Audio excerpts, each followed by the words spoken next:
마이크 주세요.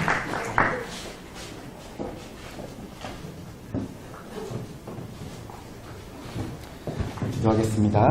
사랑과 은혜가 풍성하신 하나님 아버지, 저희들을 하나님 아버지 품으로 불러주시고 마음 다해 예배케 하시니 감사합니다. 어리석어서 세상만 바라볼 때가 많고 또 우리의 죄가 우리의 눈을 가리워 세상만으로도 만족하다고 느낄 때가 많이 있습니다만, 하나님, 오늘 믿은 내가 찬양한 것처럼 우리가 눈을 들어 우리의 시선을 주님께 돌릴 때 주께서 내 삶 가운데 진짜 삶의 역사를 시작하시고 주의 나라가 임하게 하시는 것을 믿습니다. 저희로 하여금 오직 주를 바라보고 주와 동행하는 복된 인생 살게 하여 주시옵소서. 하나님, 오늘 아버지 앞에 나올 때 아버지의 은혜와 사랑에 감사하여서 작은 물질이라도 예물로 가지고 나와 주께 봉헌합니다. 기뻐 받아주시고 주님 나라의 영광을 위해 사용하여 주시옵소서. 드린 손길들마다 복에 복을 더하시고 주로 인하여서 잘되고 형통케 되어지는 은혜가 더하게 하여 주시옵소서. 하나님, 오늘 예배 가운데 나온 모든 사람들이 주님을 만남으로 또 주님의 인도하신 가운데에서 하나님 자유케 되어지고 온전케 되어지게 하여 주시오며, 오늘 여러 가지 사정으로 인하여서 나오지 못한 지체들 가운데 주께서 동일한 은혜로 함께 하시사 그들도 만나주시고 만져주시고 치유하시고 회복하시며 온전케 하여 주시옵소서. 감사드리며 존귀하신 예수님의 이름으로 기도하옵나이다. 아멘. 네, 오늘 나오신 여러분들을 주님의 이름으로 환영합니다. 먼저 말씀 한번 외워보도록 할까요? 그리스도 안에서의 생활, 못 외우신 분들은 부담 가실 필요 없으세요. 우리가 말씀을 외우자고 하는 것은 주님과 더 친밀한 교제를 나누고자 하는 것이지 여러분들이 무거운 짐을 주고자 하는 것이 아니니까, 혹시 외우신 분들 요한복음 15장 5절 말씀이죠. 한번 외워보겠습니다. 시작. 나는 포도나무요 너희는 가지니 그가 내 안에 내가 그 안에 거하면 사람이 너희를 많이 맺나니 나를 떠나서는 너희가 아무것도 할 수 없습니다. 요한복음 15장 5절 말씀. 아멘. 네, 감사합니다. 말씀 카드를 매주 나눠드리고 있는데 소그룹에서 나눠드리고요. 혹시 소그룹 활동을 안 하시는 분들은 뒤쪽에 말씀 카드 준비해놨으니까 나가시면 가져가시고요. 외우시면 좋아요. 먼저는 오늘이나 내일 중으로 외우시고요. 그 다음에 월요일부터 일주일 동안 말씀을 계속 곱씹으면서 되새기면서 묵상하시고 이 말이 무슨 뜻일까, 어떻게 하면 내가 이 말씀대로 살 수 있을까 하고 생각하고 기도하며 우리 하나님과 교제하는 삶을 사시기를 바라겠습니다. 자, 오늘 요절 말씀이 남송했던 말씀이 요한복음 15장 5절 말씀 한번 펴서 같이 한번 봉독하도록 하겠습니다. 요한복음 15장 5절 말씀입니다. 신약성경 174페이지 전후에 있습니다. 요한복음 15장 5절 말씀 찾으셨으면 다 함께 봉독하도록 하겠습니다. 나는 포도나무요 너희는 가지라. 내가 내 안에 내가 그 안에 거하면 사람이 열매를 많이 맺나니 나를 떠나서는 너희가 아무것도 할 수 없음이라. 아멘. 네, 여러분 기억하시는지 모르겠는데 우리는 지난 5번에 걸쳐서 그리스도인의 확신이라는 시리즈의 설교를 했어요. 그리스도인은 5가지에 대해서는 확신을 가져야 된다.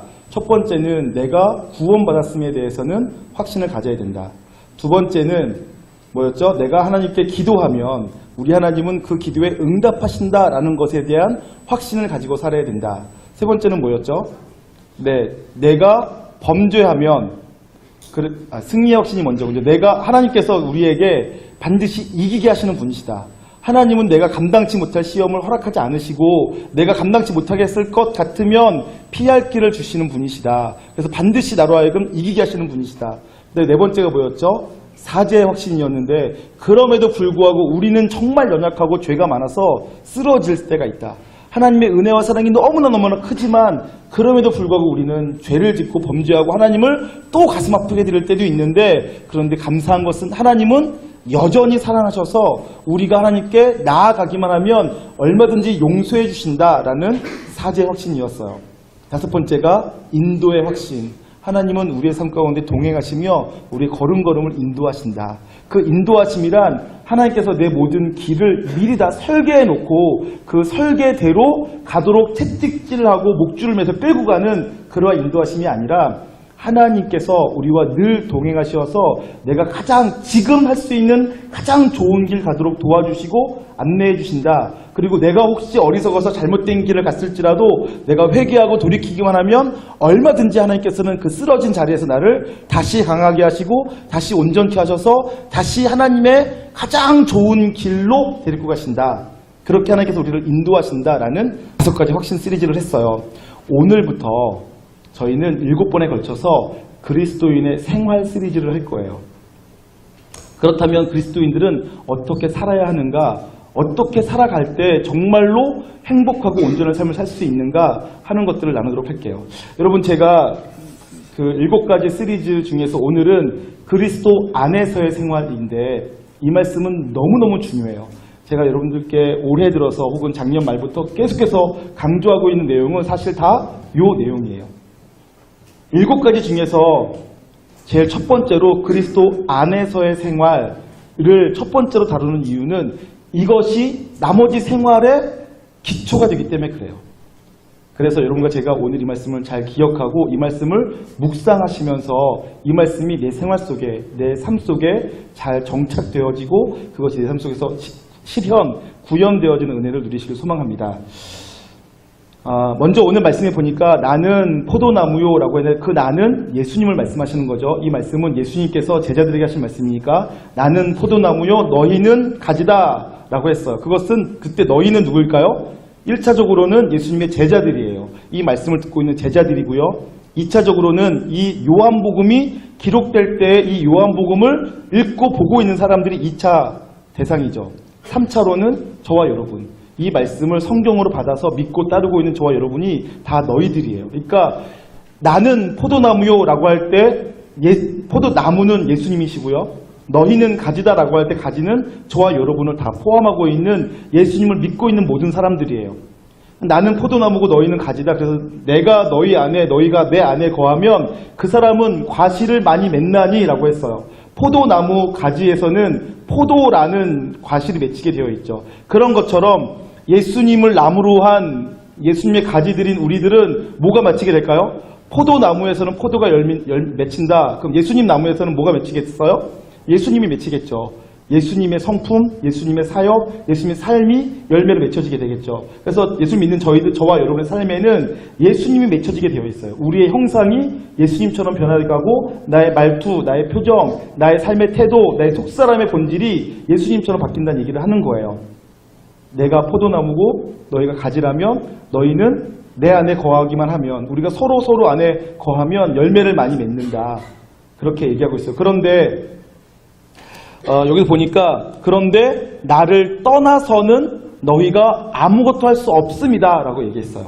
자, 오늘 여기 이 말씀에서 저는 제일 먼저 너희가 내 안에 있으면 열매를 많이 맺을 수 있지만 나를 떠나서는 너희가 아무것도 할 수 없다라는 말 속에서 먼저 한 가지를 짚고 넘어가야 돼요.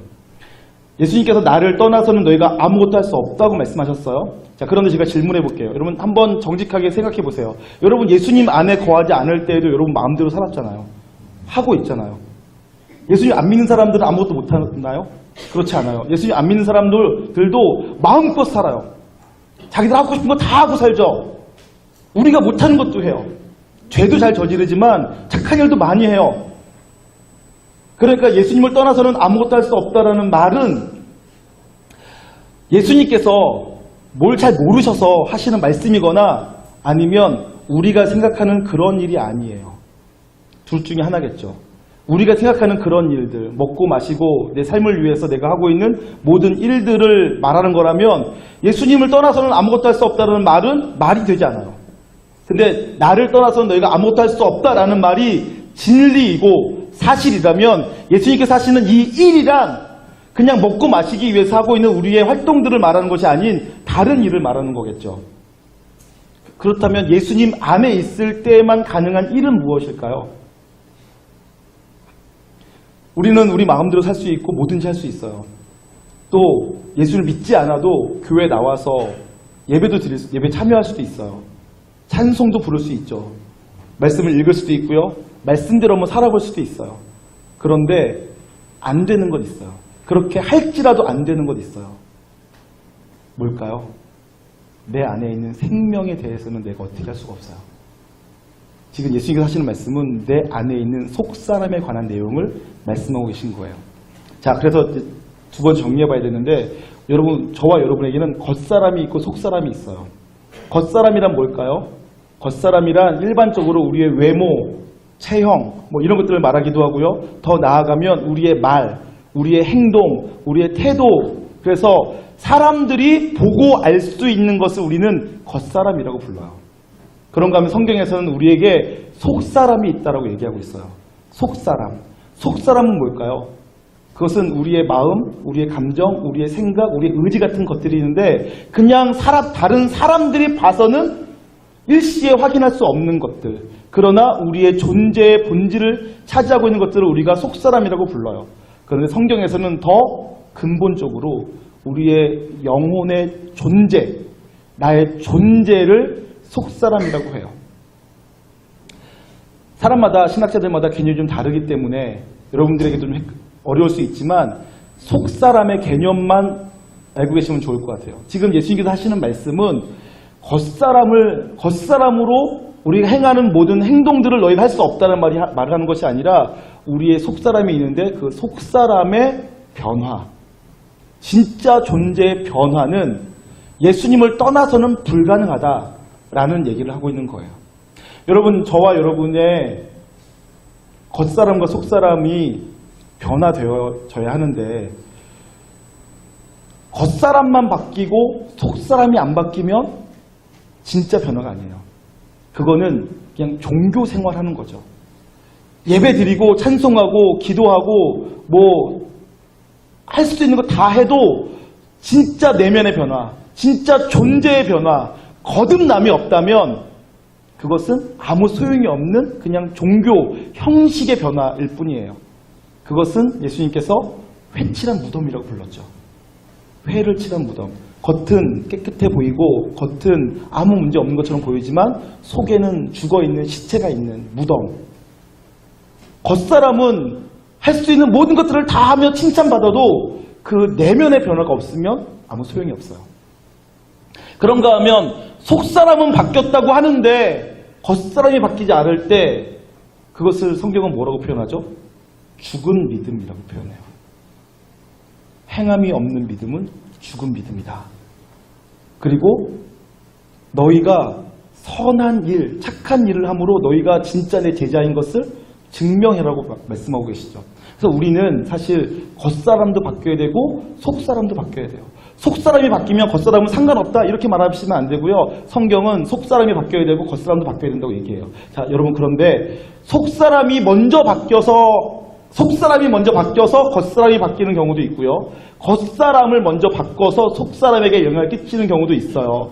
그것도 학자들마다 다르더라고요.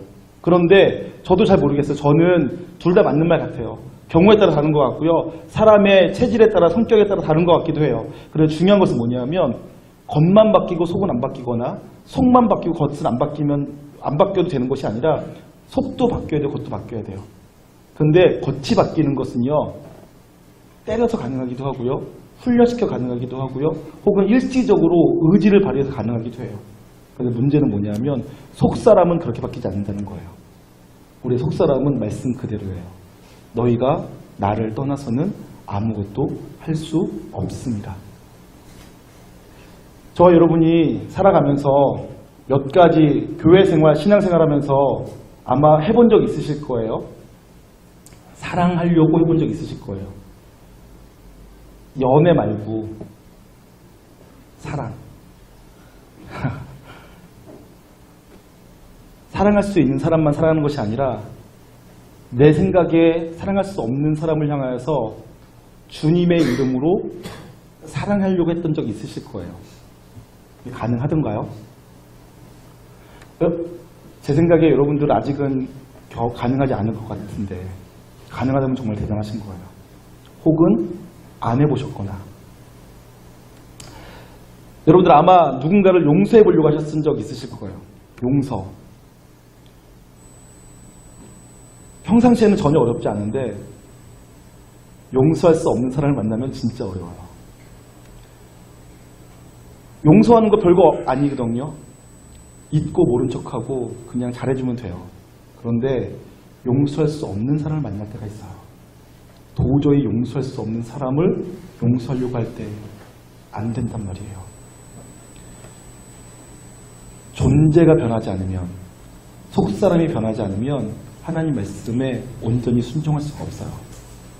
겉사람은 바뀐 것처럼 보이지만 사실 속사람으로부터 변화가 일어나서 내 모든 삶에 영향을 끼치지 않으면 진짜 변화가 일어난 것이 아닐 수도 있어요. 그래서 속사람의 변화, 우리 영의 변화, 거듭남은 정말 중요합니다. 그리고 그 거듭남은 우리 존재의 변화, 속사람의 변화는 오직 말씀대로 영적 주님 안에 거할 때만 가능해집니다. 그래서 저와 여러분이 우리 영혼의 변화에 대해서 관심을 갖길 소망하고요. 내 행동의 변화만이 아닌 내 속사람의 변화에 대해서 관심을 갖기 시작하고요. 그리고 그 속사람의 변화를 위해서는 오직 예수 그리스도 안에 있을 때만 가능하다라는 이 말씀을 신뢰하시길 소망합니다. 어떻게 하면 주님 안에 거할 수 있을까요? 어떻게 하면 주님 안에 거할까? 성경은 우리에게 이렇게 표현합니다. 저와 여러분이 거듭나는 것은 예수님을 믿을 때 가능하죠. 예수님을 영접할 때 우리는 이미 하나님의 자녀의 신분을 얻게 되었어요. 그런데 믿고 나서 끝나는 것이 아니라 믿은 다음에 지속적으로 이루어져야 되는 것이 있는데 뭐냐면 나무 대신 예수님께 가지인 우리가 붙어 있는 것이라고 했어요. 그 얘기는 은유적 표현이죠. 예수님이 나무래요. 그 나무, 우리는 가지라고 하는데 나무가 갖고 있는 힘이 있어요. 은유적 표현 중에서 그 은유가 우리에게 알려주고 있는 메시지가 있는데 그것은 뭐냐면 나무가 본질이라는 거예요. 나무가 본질이에요. 그리고 나무로부터 가지는 영양과 수분을 공급받아요. 그래서 가지는 나무에 붙어만 있으면 어떻게든지 살아요. 근데 나무에서 떨어져 나오면 건강했던 가지, 열매를 풍성히 맺었던 가지라 할지라도 더 이상 영양과 수분을 공급받지 못해요. 공급이 끊기는 거죠. 그래서 지금까지 가지고 있던 영양분과 수분을 가지고 얼마간 버틸 수는 있지만 그러나 더 큰 열매를 맺거나 그 생명을 발전시켜 나갈 수는 없어요. 그것이 포도나무와 가지의 은유적 표현의 메시지입니다. 저와 여러분은 가지예요. 예수님을 믿음으로 거듭나서 그리스도인이 되었지만 거듭난 그리스도인은 반드시 우리의 공급자 되시는 하나님께 붙어 있어야지 그 생명이 유지가 되고 그 생명이 자라나고 그 생명이 열매를 맺게 되어 있다는 거예요. 저와 여러분 그래서 예수님께 붙어 있어야 돼요. 자, 그런데 또 질문이 생기죠. 붙어 있어야 된다는 개념을 알겠어요. 말은 알겠어요. 그런데 어떻게 붙어 있는 거죠? 예수님께 붙어 있는 것은 무엇일까요? 중고등부 애들 제가 오늘도 입교 공부했는데 걔네들에게 질문하죠. 입교인의 자격은 예수 그리스도를 구주로 믿는 사람이다. 믿니? 그랬더니 중학교 3학년이 된 우리 친구들이 네, 어려서부터 교회 다녀서 예수님이 나의 구주시라는 것을 제가 잘 알고 있어요. 그런데 잘 안 믿어져요. 아는데 잘 안 믿어진대요. 제가 정직한 반응이고 훌륭한 반응이다라고 얘기했어요. 앞으로 이제 입교할 때까지 2주 남았는데 같이 기도해보고 믿어지면 받고 안 믿어지면 다음에 받자라고 얘기하는데 우리 대부분은 그래요. 머리로 알고 있지만 실제로는 내 삶 속에서 구현되어지지 않아요. 실현되어지지 않는 거죠. 예수님은 포도나무고 우리는 가지예요. 그래서 우리 예수님께 붙어 있어야 돼요. 어떻게 그게 가능하죠? 그 말은 무슨 의미일까요? 여러분들 그것을 어떻게 이해하고 계신가요? 예수님은 우리 눈에 보이질 않으세요. 영이시기 때문에 그렇죠. 우리 예수님 이 땅에 2000년 전에 분명히 존재하셨지만 죽으시고 부활하셔서 승천하셔서 지금 하나님 보좌 우편에 앉아 계세요. 지금도 우리를 위해서 중보하고 계시고 역사하시지만 그러나 우리 눈에 보이시는 분은 아니세요. 예수님 대신 이 땅에 오신 성령님, 보혜사 성령님도 영이시기 때문에 우리가 만질 수 없고 느낄 수 없어요. 그분이 내 안에 계시다고 하고 내가 그분 안에 거할 수 있다고 하는데 그것이 내게 감각되어지질 않아요. 근데 어떻게 그게 가능할까요? 어떻게 내가 주님께 붙어있는 것은 뭘까요? 내가 정말 가지고 주님이 남으셔서 내가 그냥 가서 어디 찾아가가지고 붙어 있기만 한다면 편하겠는데 그런 게 아니란 말이에요. 어떻게 가능할까요? 그 말은 무엇을 의미할까요? 저와 여러분이 평생 동안 묵상의 주제로 삼고 계속 묵상해 가시면서 내가 주님께 정말 붙어 있는가, 어떻게 붙어 있는가, 잘 붙어 있는가 자꾸 생각하시면 좋을 것 같습니다. 제가 오늘 몇 가지 힌트를 좀 드릴게요. 먼저는 붙어 있는다라는 것은 교제한다라는 거죠. 교제한다라는 거. 교제한다는 것도 쉽지는 않아요. 왜냐하면 보이지 않으시니까. 그런데 제가 이미 하나님과의 교제함에 대해서 말씀드린 적이 있었는데 믿음을 가지고 보이지 않지만 하나님 살아계시고 내 말을 들으시고 나에게 반응하신다라는 것을 믿음을 가지고 내가 사귐을 청하는 거. 하나님께 말씀드리는 거죠. 하나님 제 마음이 이래요. 하나님 성경 말씀에 대한 저의 반응은 이렇습니다. 저는 이 말씀이 너무 좋습니다. 혹은 제가 이 말씀대로 살 수가 없어요. 저에게 왜 이러세요? 이렇게 반응하는 거죠. 주님께. 그리고 주님께서 내게 말씀하실 것을 믿으시면 돼요. 주님께서 내게 알아듣게 말씀하세요. 때로는 내 마음속에 떠오르는 생각으로도 말씀하시고요. 때로는 다른 사람의 입을 통해서 말씀하시기도 하시고요. 때로는 제 아들 보니까 유튜브를 통해서 말씀하시더라고요. 유튜브를 켰더니 유튜브에서 말하더래요. 자기한테. 때로는 환경을 통해서도 말씀하세요. 그렇게 말씀하실 것을 믿고 기다리시면 돼요. 처음에는 헷갈려서 제대로 분별 못하는데 나중에는 분별하게 돼요. 그렇게 하나님과 대화하시는 거예요. 교제하시는 거죠. 그렇게 하나님과 교제하시는 삶을 살아가는 것이 하나님께 붙어있는 삶입니다. 그런데 그럼에도 불구하고 그것이 어려워요. 제가 그래서 여러분들이 어떻게 가능한지 3가지 비결 좀 알려드릴게요. 첫 번째로 우리가 하나님 안에 거하고 또 그분이 내 안에 거하시는 삶, 하나님과 교제하는 삶, 하나님과 소통하는 삶, 하나님 안에 거하는 삶을 위해서 필요한 요소 3가지 중에 첫 번째는 믿음입니다. 믿음이 필요해요. 어떤 믿음이냐면 하나님이 살아계시다라는 믿음, 그 하나님이 나를 사랑하신다라는 믿음, 그 하나님이 나를 사랑하시되 끝까지 사랑하신다라는 믿음, 그 하나님이 먼저 내게 찾아오셨다라는 믿음. 성경에 쓰여있는 그대로예요. 성경에서 계속 그것을 말씀하고 계세요. 내가 너희를 위해서 가장 좋은 세상을 만들어놨다. 내가 너희를 부려먹으려고 만든 것이 아니라 내가 너희로 하여금 행복을 누리게 하려고 만들었다. 내가 너희에게 만들자마자 복을 주고 너희가 잘 살기를 원했고 내가 만들어놓은 이 모든 것들을 너희가 완전히 누리길 바랬다. 그런데 안타깝게도 너희가 범죄하여서 너희의 인생이 이렇게나 망가져버렸다. 안타까워 미치겠다. 그래서 내가 너희를 향해서 끊임없이 회복되기를 다시 돌아와 잘 살기를 원해서 내가 너에게 끊임없이 선지자를 보내고 왕을 보내고 사사를 보내고 전도자들을 보내서 너희들을 고치려고 했는데 너희들이 듣지를 못하고 들어도 고치지를 못했고 바뀌어지질 않았다. 안타깝다. 너희가 어떻게든지 잘 살기를 원하는데 너희가 바뀌질 않으니 안타까워서 하는 수 없이 내가 그냥 찾아가야겠다. 내가 너희의 모든 죄를 없애버리고 내가 너희를 다시 행복의 길로 초청하겠다. 성경의 말씀이죠. 그것을 믿으시는 거예요. 그 성경의 가르침을 다 믿으셔서 하나님이 나를 위해서 정말 놀라운 일을 행하셨다는 것을 믿고 가는 거죠. 그리고 그 하나님은 여전히 지금도 나를 사랑하시고 내게 지금도 여전히 계속해서 나와 함께하길 원하시고 내가 행복하게 살기를 진짜로 바라신다라는 것을 믿으시는 거예요. 그리고 그분께 그래서 말씀드리는 거죠. 여러분 지금 마음속에 있는 그 반응 그대로 가지고요. 안 믿어지는데요? 라고 반응할 수도 있어요. 혹은 고맙습니다 라고 반응할 수도 있고요. 지금 내 속에 있는 반응, 내 속에서 일어나는 그것을 그대로 가지고 가서 주님께 말씀드리면 돼요. 그 주님이 지금 여러분의 반응을 기다리고 계시니까요. 말씀만 드리면 돼요. 그렇게 교제를 시작하시는 거예요.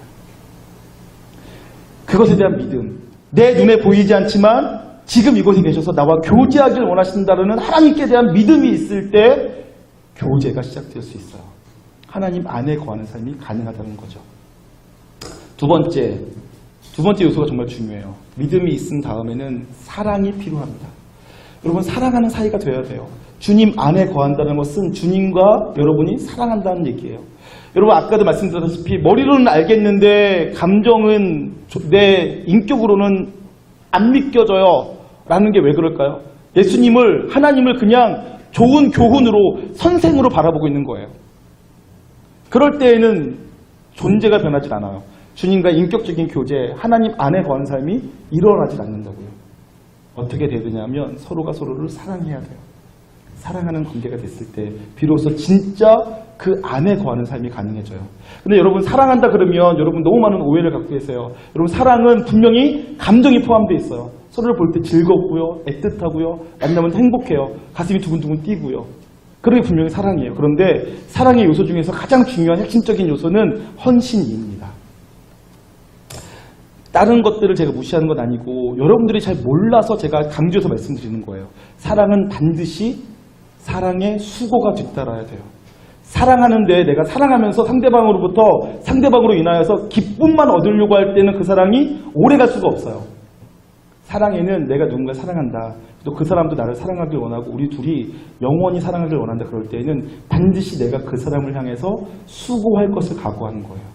그 사람을 내가 사랑하기 때문에 그 사람을 위해서 내가 헌신하겠다. 이 사람의 행복을 위해 내가 기여하겠다. 이러한 마음이 있을 때 그게 진짜 사랑이에요.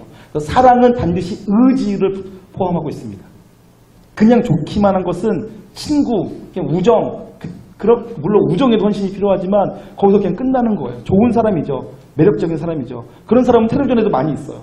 근데 내가 진짜로 사랑해서 내가 영원토록 함께하길 원한다 라고 할 때에는 내가 그 사람을 위해서 앞으로 겪어야 될 수고와 헌신의 대가를 치르겠다라는 것을 의미합니다. 제가 제 자녀들을 사랑합니다. 그러면 제 자녀들이 앞으로 커가면서 갖게 되어질 모든 인생의 필요에 대해서 내가 나를 희생에 공급하겠다라는 것을 결단한 거예요.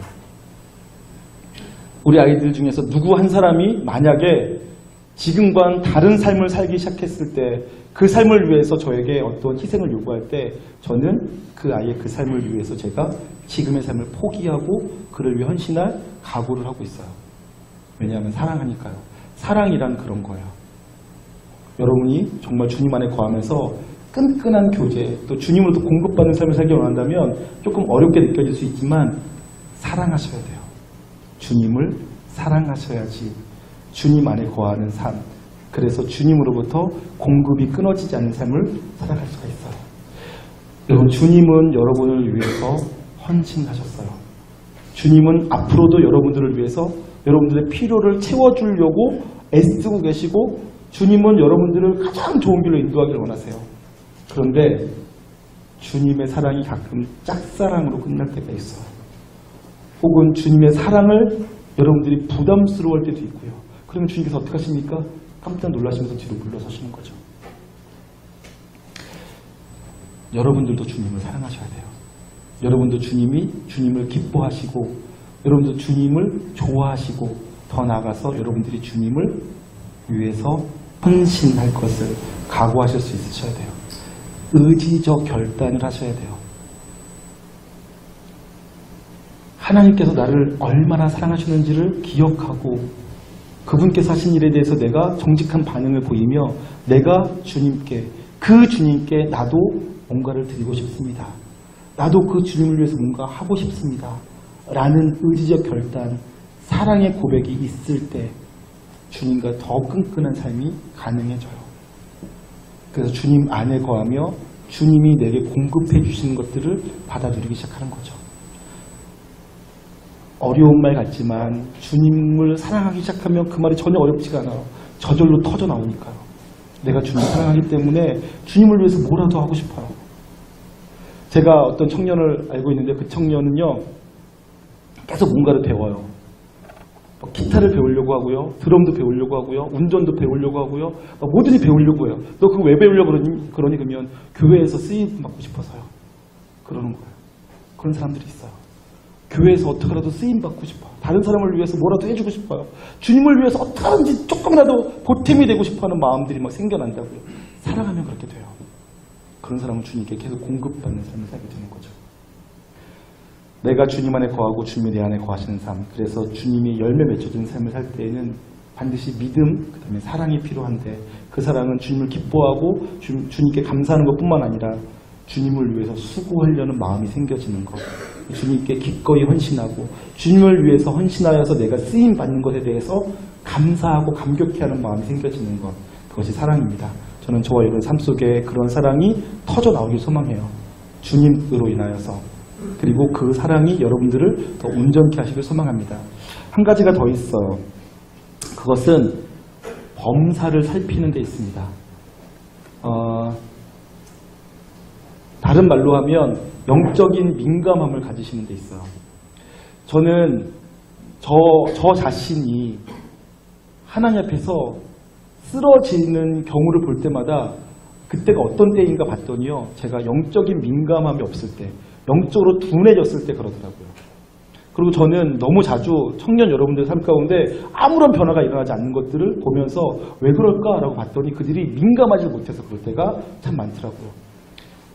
오늘 찬양했던 것처럼 눈을 들어 주님을 바라봐야 되는데 주님을 바라보지 못할 때가 너무나 많은 거예요. 그냥 지금 자기 삶의 문제가 너무 바쁘고 자기 감정이 너무 중요하고 내 육체가 너무 소중해서 눈을 들어 주를 바라보지 못하는 거예요.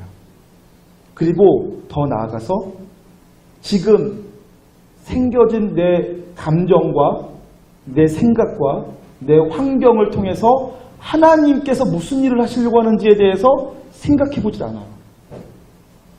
너무 오랫동안 하나님 없이 사는데 익숙해져가지고 이 땅의 진정한 통치자가 하나님이시라는 것을 까먹고 사는 거죠. 그래서는 지금 하나님께서 무슨 일을 하고 있는지에 대해서 관심을 갖지 못하고, 그래서 하나님이 우리에게 놀라운 일을 행하고 계심에도 불구하고 나는 여전히 나 혼자 살고 있는 것처럼 살 때가 너무나 많다는 거예요. 그래서 변화가 일어나지 않고, 그래서 영적으로 실패하기도 하고, 그래서 우리가 하나님부터 충분한 공급을 받지 못할 때가 너무나 많아요. 새벽 예배 지난주 특세와 오늘 말씀을 통해서 담임 목사님께서 룻기의 말씀을 하셨어요. 여러분, 저는 나오미 얘기 잠깐 하고 싶어요. 여러분, 나오미의 인생이 실패자 인생이 되었어요. 자기 딴에는 좋은 길로 가겠다고, 자기 딴에는 살고 싶다고 베들레헴에서 모압으로 이주한 거였어요. 자기 생각에는 옳다고 한 거죠. 그렇게 해야지 살 것 같다고 한 거였어요. 그런데 그 땅, 모압 땅은 나오미의 인생을 망치는 땅이었죠. 남편을 잃고요, 두 아들을 잃었어요. 그때서야 비로소 나오미가 뭔가 잘못됐다는 것을 깨닫기 시작했어요. 결과적으로 나오미는 다시 베들레헴으로 돌아와 나오미의 인생이 회복되어지는 것을 경험하게 되어지는데, 그 사이에 무슨 일이 있었는가? 베들레헴에서 모압으로 갔고 모압에서 망해버린 인생, 이제 소망을 다 잃어버린 인생이 되었다가 다시 회복되어져서 온전케 되어지고 다시 나오미라는 이름을 되찾는, 기쁨을 되찾는 삶이 되는 데에는 어떠한 절차가 있었는가? 거기 한 가지 절차가 있어요. 뭐냐면 나오미가 영적 민감함을 회복하는 거였어요. 룻기에 보면 이런 기사가 나옵니다. 나오미가 자기 고향 베들레헴에 하나님께서 도움의 손길을 베푸셨다는 것을 들었다는 거예요. 근데 여러분, 제가 질문할게요. 하나님께서 베들레헴 유다 땅에 도움의 손길을 베푸시는 건 어떻게 베푸시나요? 하나님의 커다란 손이 나타나나요? 아니면 구름 모양이 나타나나요? 뭐 어떻게 나타나면 나오미가 그 소식을 듣게 되는 거죠? 나오미가 실제로 들었던 소식은 무슨 소식일까요? 베들레헴의 기근이 끝나고 통년이 들었다는 소식이겠죠. 아마도. 근데 그것을 나오미는 어떻게 이해한 거예요? 하나님이 도우시는구나 라고 이해한 거예요. 환경을 해석하는 방식이 달라지기 시작한 거죠. 그것을 나오미는 다시 보기 시작하는 거예요. 하나님과 관련 지어져서. 왜 그렇죠? 제가 지금 여러분에게 상상력 발휘해서 살라고 하는 말이 아니라 실제로 이 땅은 다 하나님의 통치하심 아래 있어요. 하나님께서 어떤 일을 행하실 때에는 반드시 이유와 목적이 있고요. 근데 그것을 못 보고 모른 척 살아가는 사람이 있는가 하면 이해하고 알고 그 하나님의 일하심과 발맞추어 살아가는 사람이 있다고요. 근데 우리 대부분은 하나님께서 하시는 일에 대해서 아무런 관심이 없고 하나님이 살아계신지조차 모르고 하나님이 통치하시는 것 자체를 인정을 하지 않고 그냥 살아가기 때문에 하나님을 보질 못해요. 하나님께서 무슨 일을 하시는지를 알지 못한다고요. 그래서 그냥 살아가는 거예요. 하나님과 어긋나서. 하나님의 역사하신 것과 상관없이. 그러니까 하나님께서 우리에게 뭔가 공급해주고 싶어도 자꾸 빗나가는 거죠. 저와 여러분이 하나님께 대한 믿음이 있고 하나님을 향한 사랑이 있다면 놓치지 말아야 할 것은 영적인 민감함입니다. 범사의 그를 인정하는 거죠. 지난주 인도하심 할 때 나눴던 것처럼 너는 범사의 그를 인정하라 할 때 그 인정하심이 뭐라고 했죠? 야다라고 했어요. 야다, 히브리 말로 야다는 알아간다는 뜻이에요. 범사, 모든 일에서는 우리가 하나님을 배우고 하나님을 알아갈 수 있는 요소가 있어요. 하나님의 사역, 하나님의 섭리, 하나님의 성품에 대해서 알아갈 수 있는 요소가 있다고요. 지금 저와 여러분이 만나서 이렇게 예배하는 데에는 하나님의 뜻이 있어요. 그 뜻을 발견하면서 하나님을 알아가는 거예요. 지금 여러분의 삶 가운데 생겨진 모든 사건들은 다 하나님을 알 수 있는 요소들이에요. 그 속에 하나님을 배워가는 거죠. 그럼 하나님과 교제하는 거예요. 그렇게 우리는 하나님과 붙어있는 인생, 하나님 안에 거하는 삶을 살아가기 시작하는 것입니다. 믿음, 사랑, 영적인 민감함으로 하나님께 대한 관심을 끊이지 않고 갖고 살아가는 것. 그렇게 살아가면서 거하다 보면 아, 이것이 하나님의 공급하심이구나. 내가 이렇게 하나님 안에서 성장하는 거구나. 내가 이렇게 자라가고 있구나. 내가 이렇게 열매 맺는 거구나 하는 것들을 느끼기 시작할 거예요. 저는 저와 여러분이 그런 삶을 살기 소망합니다. 아직 부족하지만, 아직 연약하지만, 아직은 아주 연약한 순과 같지만 이러한 삶을 계속 살아갈 때 저와 여러분의 삶 가운데 예기치 못했던 놀라운 은혜와 복이 경험되기 시작하실 거예요. 그 복을 누리시길 소망합니다. 정리할까요? 주님 안에 거하시는 것은 정말 중요합니다. 오늘 성경은 우리가 주님 안에 있을 때야만 우리의 속사람의 변화, 영혼의 변화가 일어난다고 했어요. 그 영혼이 변해야지만 진짜 의미 있는 삶이 될 수 있어요. 하나님께서 찾으시는 인생이 될 수 있다는 얘기죠. 그 영혼의 변화, 하나님과 붙어있는 삶을 위해서는 적어도 3가지 요소가 필요하다. 더 많이 있을 수 있지만 여러분들이 평생을 통해서 찾아가야 되는 것이겠지만 제가 3가지 소개한다고 말씀드렸는데 첫 번째는 믿음이고요. 믿음이 없이는 하나님을 만날 수 없습니다. 붙어있을 수 없습니다. 두 번째 요소는 사랑이에요. 사랑은 감정, 또 느낌도 중요하지만 의지도 필요해요. 하나님을 내가 사랑하고 하나님께 헌신하고 하나님께 기여하고 하나님을 위해 수고하는 것을 기뻐하는 마음, 그런 수고, 사랑의 수고가 필요합니다. 세 번째는 영적인 민감함이에요. 관심이죠. 끊임없이 하나님과 나 사이 내가 하나님을 배워가고 알아가는 것에 대한 관심을 가지고 살아가셔야 돼요. 그러다 보면 아, 이것이 내가 주님 안에 거하는 삶이구나. 하나님께서 지금 나와 함께 하시는구나. 내 속에서 역사하시는구나. 하나님이 나를 버려두지 않으시고 내 삶 속에서 지금 같이 하고 계시는구나 라는 것들이 피부에 와닿기 시작하실 거예요. 저는 저와 그렇게 사시면서 정말로 이 말씀, 요한복음 15장 5절에 있는 말씀이 이루어지는 것을 경험하시고 간증하실 수 있기를 주님의 이름으로 축원합니다. 기도할게요. 하나님 아버지, 저희를 사랑해 주셔서 감사합니다. 저희는 어리석어서 저희 마음대로 살아가려고 할 때가 너무나 많이 있지만 주님께서 우리를 버려두지 않으시고 다시 우리를 주의 품 안에 안으시길 원하시고 주님으로 인하여서 행복한 삶을 살기 원하시는 줄 믿습니다. 그 하나님께로 다시 한번 걸음 나아가길 원합니다. 주님 안에 거하길 원합니다. 주님께 붙어있는 삶을 살기를 원합니다. 주님과 친밀한 사귐에 있는 삶을 살기를 원합니다. 그 일을 위해서 우리 안에 분명한 믿음 더하여 주시고 사랑하며 살게 하시고 영적인 민감함을 주사 날마다 하나님께 시선을 두고 살아갈 줄 아는 저희들 모두가 되게 하여 주시옵소서. 내 인생의 모든 사건들을, 모든 사연들을, 모든 만남들을 주님의 눈으로 해석할 줄 알게 하시고 그래서 주님과 함께 내 삶을 헤쳐나가고 동행하는 복된 인생들 될 수 있게 하여 주시옵소서. 그래서 사랑하는 청년들 모두의 삶 가운데 귀한 생명의 열매들이 주렁주렁 맺혀지게 하여 주시옵소서. 감사드리며 존귀하신 예수님의 이름으로 기도합나이다. 아멘. 네, 함께 찬송하길 원하는데요.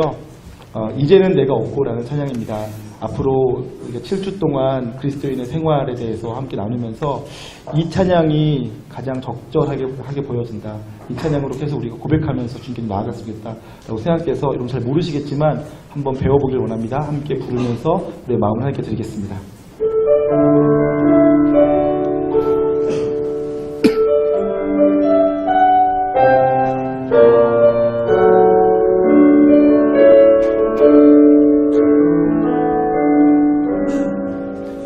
이제는 내가 없고 오직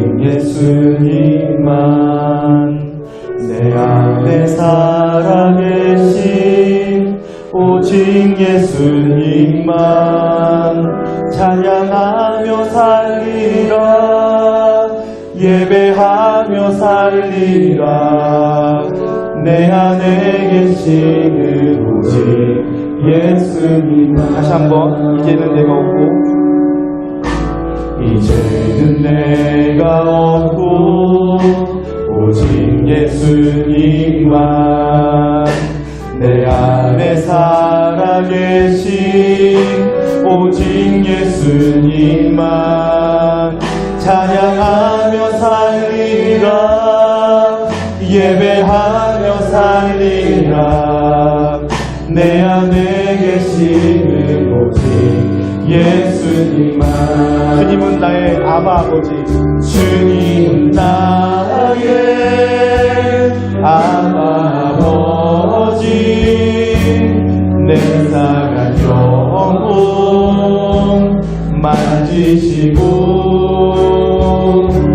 주님은 나의 하늘 아버지. 나의 모든 것 주님께 맡기. 아멘. 이제는 내가 없고, 이제는 내가 없고 오직 예수님만 내 안에 살아계신 오직 예수님만 찬양하며 살리라. 예배하며 살리라. 내 안에 계시는 오직 예수. 이제는 내가 주님과 함께, 이제는 내가 주님과 함께 십자가 위에 죽었으니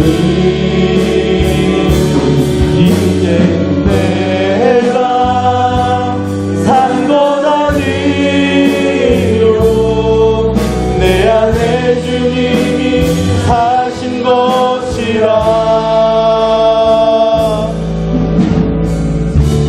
내가 없고 오직 예수님만 내 안에 살아계신 오직 예수님만 찬양하며 살리라. 예배하며 살리라. 내 안에 계시는 오직 예수님만. 내 안에 계시는 오직 예수님만. 내 안에 계시는 오직 예수님만. 한 번 더 고백합니다. 내 안에 계신, 내 안에 계시는 오직 예수님만. 예, 주님, 우리 안에 거하시는 주님 감사합니다. 우리가 주님 못 보고 혹은 알면서도 모른 척하고 그냥 내 마음대로 살고 싶어서, 내 욕구대로 살고 싶어서, 내 야망 펼치고 싶어서 주님 없는 삶을 선택하려고 할 때조차도 주님 나를 버리지 않으시고 나를 떠나지 않으시고 나를 외면하지 않으시고 다시 찾아와 나를 만져주시고 내 마음의 문을 녹화해 주시니 감사합니다. 나를 포기하지 않으셨던 주님, 나에게 먼저 찾아오셨던 주님을 내가 기억하며 이 시간 마음의 문을 열 수 있게 소망합니다. 나도 주님 안에 거하길 소망합니다. 주 품 안에 안겨 살길 소망합니다. 이제는 내가 죽고 오직 내 안에 사시는 예수님으로 인해 살기를 소망합니다. 그렇게 살아갈 수 있도록 역사하여 주시옵소서. 아직 말씀이 무슨 뜻인지 모르겠고 또 무슨 의미를 담고 있는지 모르겠고 어떻게 죽는지도 모르겠고 어떻게 주님 안에 거하는지도 모르겠는 영적인 깐나라요 같은 사람들 가운데 주님 불쌍히 여겨주시고 긍휼히 여겨주시사 찾아가 주시옵소서. 주님께서 보듬어 주시고 위로하여 주시고 조금씩 주님 안에서 자라가는 것들을 경험할 수 있게 하여 주시옵소서. 아직은 서툴기만 하지만 주의 음성을 들을 수 있게 하시고 주의 인도하시는 손길을 붙잡을 수 있게 하시고 주님 안에 주품 안에서 누리는 따뜻함을 경험할 수 있게 하여 주시옵소서. 감사드리며 준비하신 예수님의 기도하옵나이다. 아멘. 축도합니다. 이제는 우리 주 예수 그리스도의 놀라우신 은혜와 하나님 아버지의 극진하신 사랑하심과 성령님의 감화, 감동, 교통하신 역사가 이곳에 있는 모든 무리들 가운데, 그들의 심령 가운데, 또 해외에서 선교 사역으로 힘쓰고 있는 우리 지체들 가운데, 또 군대에서, 또 지방에서 함께 하나님을 섬기고 있는 모든 우리의 지체들 가운데 이제로부터 영원토록 함께 있을지어다. 아멘.